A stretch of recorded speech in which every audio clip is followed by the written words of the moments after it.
safety is killing you. Is it possible? I'm going to use a terribly ill-conceived example of literally putting on the line your ideas about the safety of babies. But we're going to get philosophical after we try to be funny. I think I'm right, though, even in the humor. I think you'll agree with me if you'll just take a listen, take a laugh, take offense if you want to. Enjoy the ride, and see if you can find the Austin Powers reference. Here we go, Earthlings. Cue the fucking music.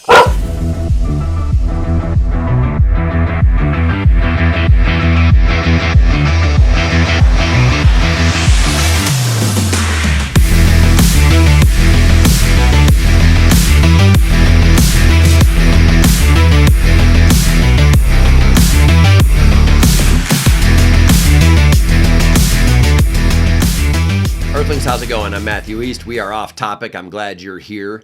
I'm going to get right to the point. We got too much safety. Too much safety? What does he mean? Safety's great. Safety's amazing. He sounds like a man. Golly, this episode starts off funny, Mr. Gaffigan. You're right. This sounds like a pretty male idea. I have a daughter. Young, beautiful, intelligent college student. She has never called me to tell me a story of how leaving a bar, walking home, she passed a tanker truck, one of those petroleum kind of round barreled, tanker trucks, parked in some gravel off to the side of the road, decided to climb the ladder at the back of that truck to the top where that rounded surface with a little bit of alcohol in her caused her to lose her balance, fall off the tanker truck into the gravel, bust her up just a little bit to where the point she was limping for about 3 days. Finally did recover, but still has a scar from the cut that she got on her face. You know why she's never called me to tell me that story? Because that was my son. Guys don't regard safety the same as girls, but there's a balance. And we are leaning too far into this whole safety first mentality. Let me tell you what I mean, okay? Safety first costs you something. We used to operate as a society under an overarching premise that I'll call safe enough. Safe enough works great, serves a whole lot of purposes. One, it's not over-regulatory. It doesn't cost you so much. But two, You tell him, Squeaky.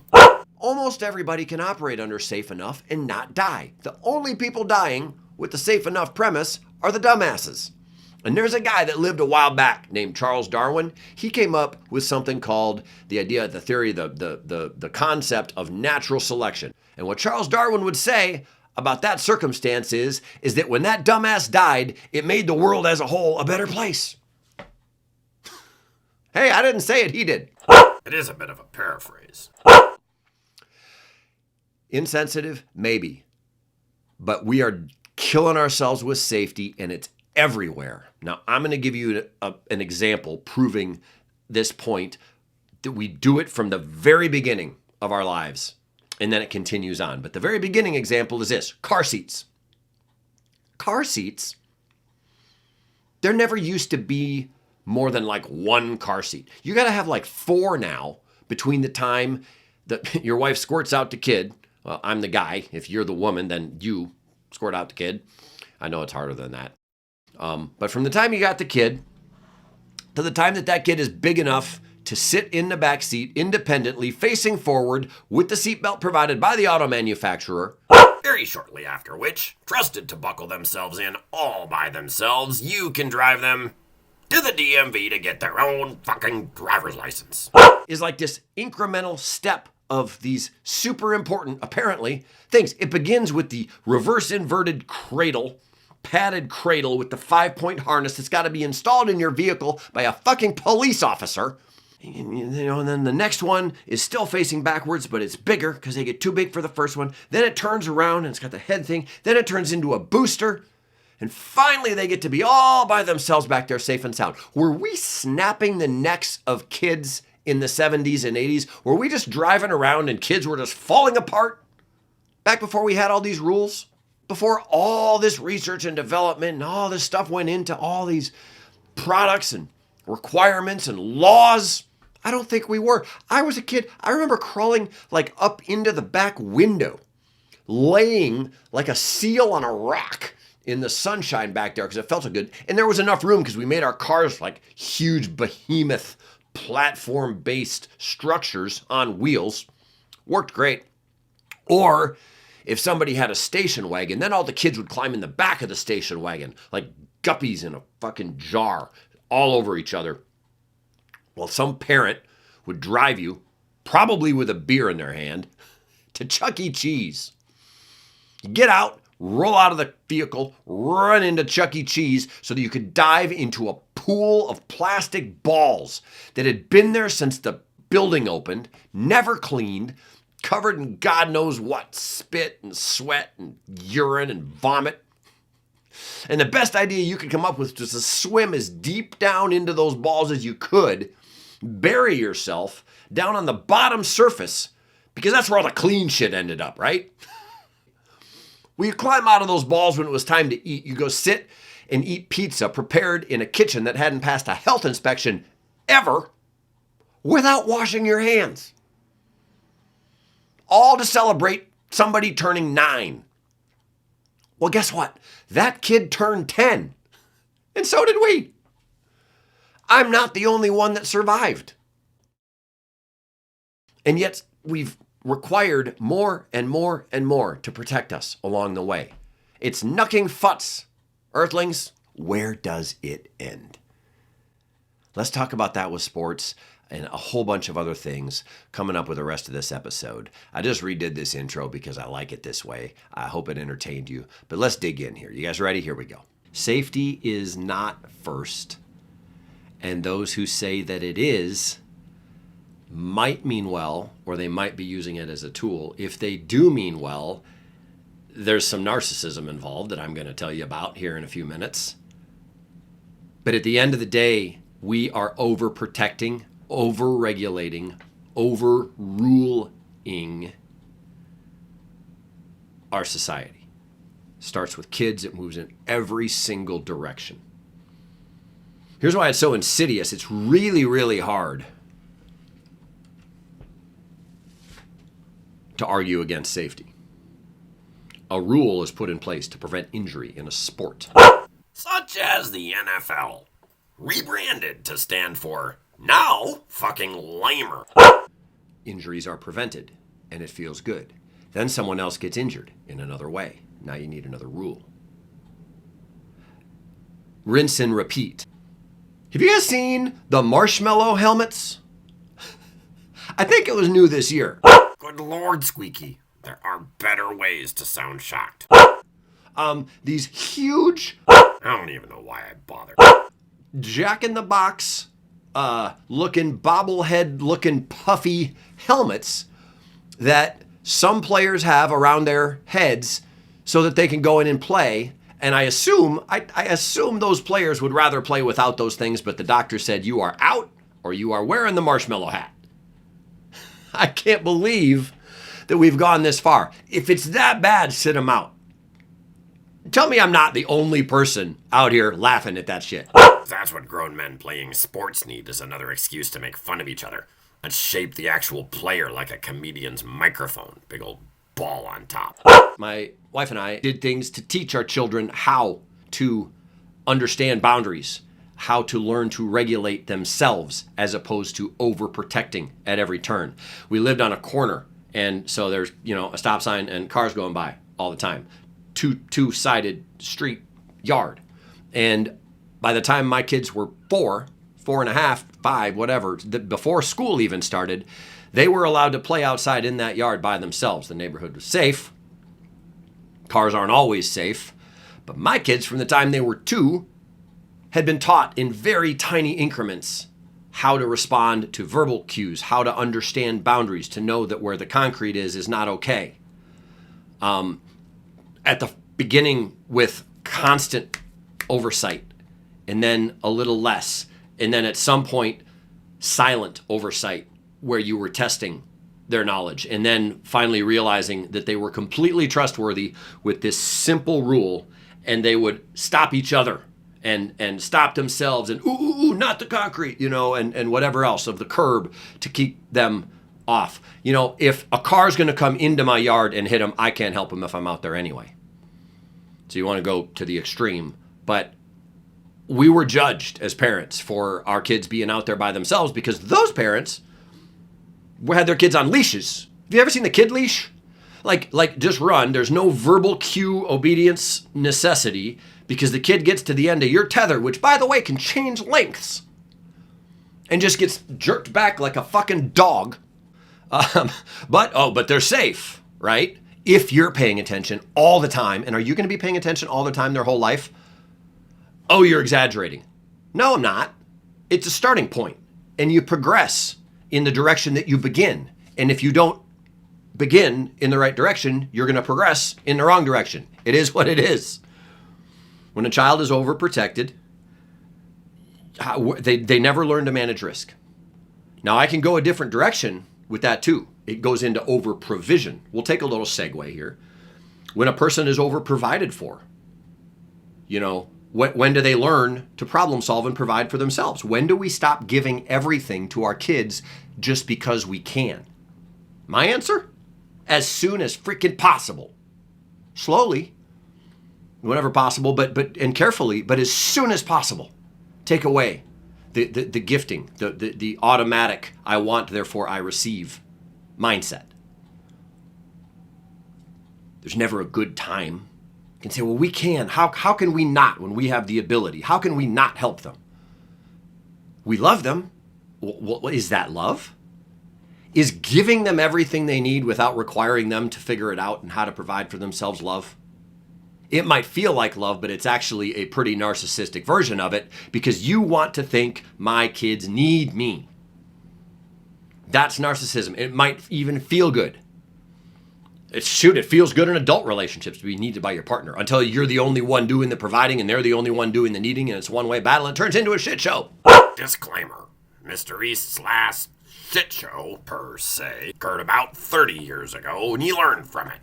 Completely unrelated to his current singleness. But with kids, it's pretty obvious. They need at the beginning, you want them to need less and less, so you give them more and more freedom and more responsibility. You let them make more and more decisions, learn from their mistakes, and figure it fucking out, man. I hear, but how will they, in this world? They can't, in this world, afford a house, get a job, whatever it is. How will they? They will. They'll figure it out, man. And if they're never asked to do it, you end up with the 30-year-olds living in your parents' basement, which is not good for that 30-year-old. It's not good for society to have that going on. And it's at the highest rate ever right now because we've been over-providing this whole time in the name of safety, provision, this whole thing. You want to get real, Earthlings? No. Let's just get real for a second. Ah, damn it. And then I'm going to get back on topic, off topic on this whole safety thing. This is true of minorities. Who are we to say that someone, because of the color of their skin, is not capable of figuring out how to get an ID? If you're not capable of figuring out how to get an ID so that you can vote or get a job or drive a car or whatever it is that you need to do, you don't deserve those things. It's not because of the color of your skin. It's not because of the color of your skin. When we tell people that they are not capable, or we tell the world that these people are not capable, and they hear it, I would be so insulted. It would bother me so much that somebody thinks that I need them so badly to live. Now, if I am that person and I cannot get an ID, then by the way, I don't get to vote. I shouldn't get to vote. If I'm not participating in the society in which I live, I shouldn't get to dictate how that society is led by choosing my leaders. Does that sound unfair? Does that sound egotistical? Because what? Because I'm a white male with a driver's license? Look, here's the metaphor, okay? Not everyone gets to do everything. It just is the way the world works. If a person needs to get from Los Angeles to Cleveland, God knows why they ever would need to do that. But if a person needs to get from anywhere to anywhere, that doesn't mean they get to fly the airplane. They can get on and be along for the ride, but they don't necessarily get to fly the airplane because you have to be of a certain intelligent participation level to do the moving. It's the same thing. If you don't participate in society, you don't vote. It doesn't mean you don't need help, by the way. You can be a non-participant and then we can find ways to help you, but it's to help you participate, to get a job, to pay taxes, to do all that stuff. Then you can vote and you'll probably actually have an opinion that helps your society function better because you're operating within it. We treat people like children, they start to act like children, and it goes right back to the safety thing and right back to the provision thing, and all of that stuff is tied into itself. It's undeniable, it's inarguable. So let's talk about balance, though. Let's go back to safety. I digress. Sorry. Actual sorriness not guaranteed. Where's the balance? What is it okay to protect from? I got a list. Top of the list is death. Death, by the way, not even the worst side effect of some of the pharmaceutical shit that's being marketed on our American advertising these days. But death is pretty serious. Pretty hard to argue that we shouldn't protect people from dying. But I'll get back to that too. I've got some arguments against certain versions of even that one. Let's go down the line though. Injury, should we protect from? Sounds good, right? We should keep people protected from injury. What about illness? Yeah, we should do our best to protect people from illness. We should do our best to protect people from pain. Sure. What about protecting from disappointment? Example of which would be preventing you from watching this podcast. Helping, encouraging, all that stuff. Yeah, okay, yeah, sounds great. What about protecting our, kids or whatever, those who we are charged with from sadness? We would love to be able to do that, wouldn't we? How about protection from fear? Somebody shouldn't have to feel afraid. They should feel safe. Let's protect from fear. Boom! I get ya. All that sounds good, right? Let's look at it a different way. What does injury cause? If you get injured, what does it create? Toughness. You heal, and you get tougher. Maybe you learn a lesson from why you got the injury. How about illness? You get ill, you build up resistance. You build up immunity. What about pain? Protecting from pain? Yeah. What about life? How do you learn life lessons if you never feel pain? How do you learn cause and effect if you don't feel the effect sometimes? Disappointment? I'd love to protect my kids from every disappointment they could ever feel. Where would they ever learn motivation, drive, character, perseverance if they weren't ever disappointed? Sadness? Sadness is the contrast that helps you appreciate joy. If you never feel sadness, how do you even know what joy is? Good, evil, yin, yang, you got to have the opposite, the bad, to appreciate the good, right? Without, the understanding of what evil is, what is good. It just is. If good doesn't have evil to be compared to, it just is. It's just what is. It's got to have the opposite in order to have meaning, depth, value. Same with joy. Got to have sadness. Fear, protect against fear. You never face fear. Where do you develop courage? Whoa. Now all of a sudden, should we be protecting against injury, illness, pain, disappointment, sadness, fear? Sounds great until you realize that those things give us the very best of ourselves along the way. We got to have them. You overprotect from one, you're going to get the other. Let's talk about death now for just a second. I'm serious. It's pretty universal that death's pretty permanent. We should protect people from death. But it's got to be statistically significant death. So let's get macro, and here's where I can argue even against protecting from death. One-offs do not and cannot count. Just because something bad happened to one person doesn't mean we need to regulate society so that never, ever, ever happens again. You can't say once is too many times. The world is the world. COVID is a great example. Healthy people were not dying from COVID. They were getting it. They were suffering. We were trying to prevent spread and all that. There's a certain amount of that was okay. But protecting everybody from a disease that was not going to kill them created some really, really regulatory long-term problems. The school closures, all of the stuff that happened, the industry and the economy and the everything else that we overprotected to the detriment of turned into a really big deal. I don't want to get down that road. That's not what this episode is about. But even death has its limits. One-offs don't count. You can't say, I knew someone who, and therefore. Statistically significant. All right, let's talk about some examples, some humorous examples. Am I biased about some of this? Yeah, When I was a kid, safety was a button you pushed on a gun when you were ready to stop using it. You know, 'cause all the varmints were dead. There's a word we don't use enough anymore. Dead. So yeah, I have a little bit of a bias. But there's some common sense that people who remember those kinds of biases might be able to interject into this thing. So keep listening. Lawn darts is the funniest one I can think of. That was the most comical example of pure hazard.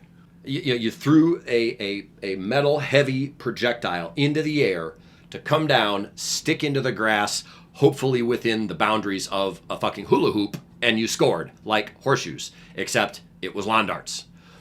And there was this thing, where people are, we got to eradicate lawn darts because someone is going to get impaled. And I'm sure someone probably was. Maybe. Or hurt, sure. There's alcohol involved. I'm pretty sure some of that shit probably happened. But again, statistically significant, I don't think they made a damn... I don't think we were just impaling people left and right with lawn darts. Hell, maybe that safe enough thing was factoring in. You know, that Darwin guy with his natural dumbass rejection. Selection. Deselection. That's it. Dumbass deselection. Otherwise known as death. I'm pretty sure that's not what was going on.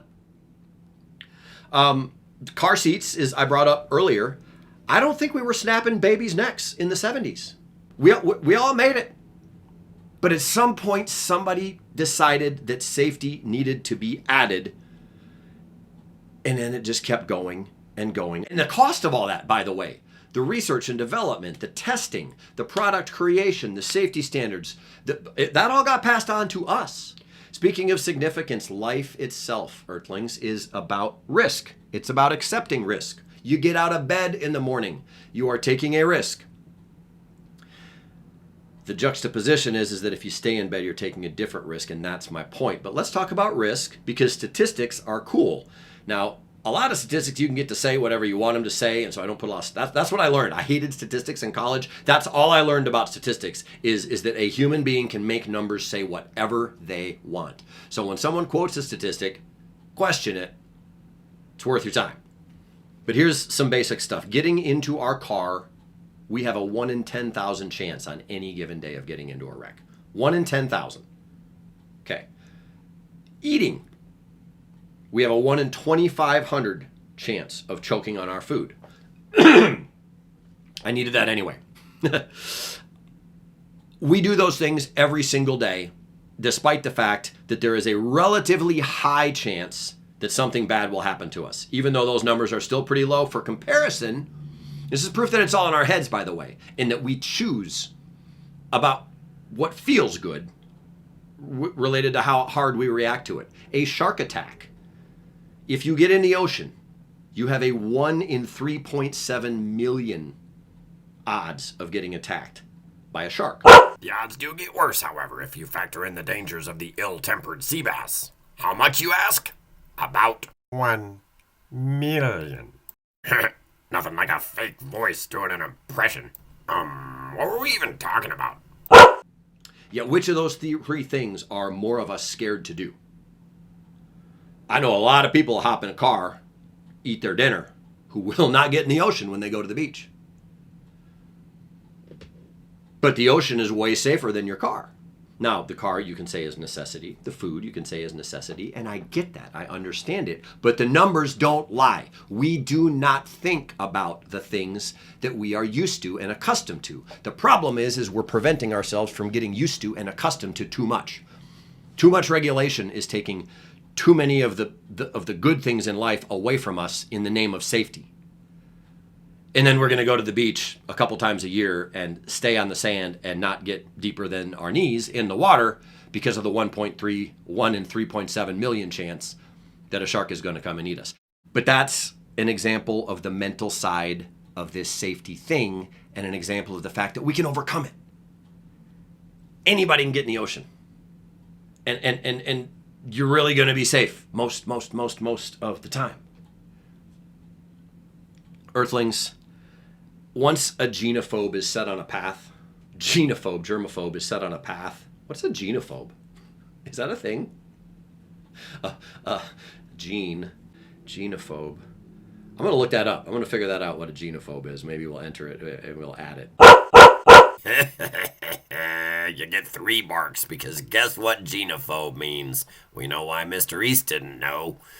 It's the fear, physically or psychologically, of sexual relations or sexual intercourse. Be brave, Earthlings, be brave. But a germaphobe is on a path of hand sanitizer and masking and everything that could protect them. You better stay on that path because your safety, your hand sanitizer, your mask, that's all you have to protect against the germs. You stop that stuff, you let your body do its job, protect itself from the germs, build up your immunity, and then you don't have to think about it so much, and it becomes way less stressful. Imagine that. Less safe, less stress. But that's what happens. The person who gets overprotective of themselves or anything then has to fixate on that forever. Because there's no self-preservation, there's no self-protection, there's no immunity, there's no lessons learned, there's nothing when safety is paramount. Exposure to germs might mean a little sickness along the way. It might mean a little unpleasantry. But the resistance developed gives you your natural immunities, makes you a healthy person, makes you a healthier person. And that's the way the world works. You know, that's the way it's supposed to work. What is your life for? Now, this is independent of a belief in or a faith in God. Forget the spiritual, the philosophical, but we all have a life. What is it for? If safety first is real, if that's the way to go, then your life is literally just for the sake of itself, just for having, just for preserving, for its own sake. What about experience? You know, why live if not to experience? And if everything is about protection, then that limits your experience. It limits your life. It's not where you want to be. It's got to be a balance. If you guys have not listened to my very, very first episode of Off Topics, a few years old, sat back there for a while until we got this thing back up and running again, but it's still right there. It's called There Is a Middle. The idea is that everything has a point at which it's balanced and centered. And whether you belong in that balance and center or whether you use it as a reference point, it is sort of situational. But the understanding that it exists really, really helps you understand how to approach a whole lot of things in life. And having a middle is important. Finding a balance is important. Understanding that experience matters and that limiting experience in the name of safety is costing you something else. You know, it's costing you something else. And you got to figure out how to not go too far. The other thing about safety is that it's so hard to argue with unless you understand and apply this stuff. It's being used against you. You know, it's being used for control, making you feel unsafe, unprotected, is allowing people. It's almost impossible to argue when they bring up the word safety against whatever it is they want to add in the realm of control to accomplish whatever it is that they're trying to accomplish, which is probably very, very unrelated to your own self well-being. So, you know, listen and pay attention. And when you hear the word safety, don't necessarily think, well, obviously that's important. Obviously that's the most important. I have a lovely old lady neighbor who walks her dog by here every day with her friend.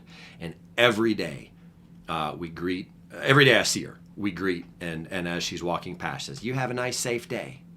And she means well. That's the thing. She means that to be so sweet. And every time I hear it, I just say, "Thank you, you too." But what I want to say is, you have a fun day.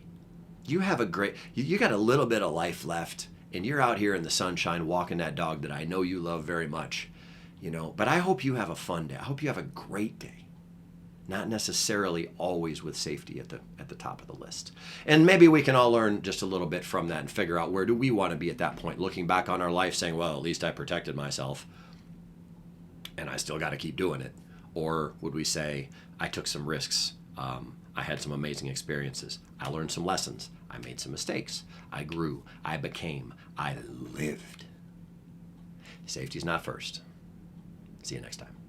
All right, Earthlings, thanks for being here. Thanks for sticking with me. And if you made it this far, why not take it a step further and give me a quick subscribe? I'm going to show you energy, diversity. We're going to make you smile and laugh and think in this rebirth of Off Topic. We're finding our groove here in 2026, and we're going to get you 3 episodes a month on the 7th. So look for us on the 7th, 17th, and 27th. Also, check out the email address and phone number on your screen if you'd like to participate. Take a screenshot, write it down, replay it, whatever you got to do. But reach out. I'd love to hear from you. This is Matthew East signing off, and we'll see you next time.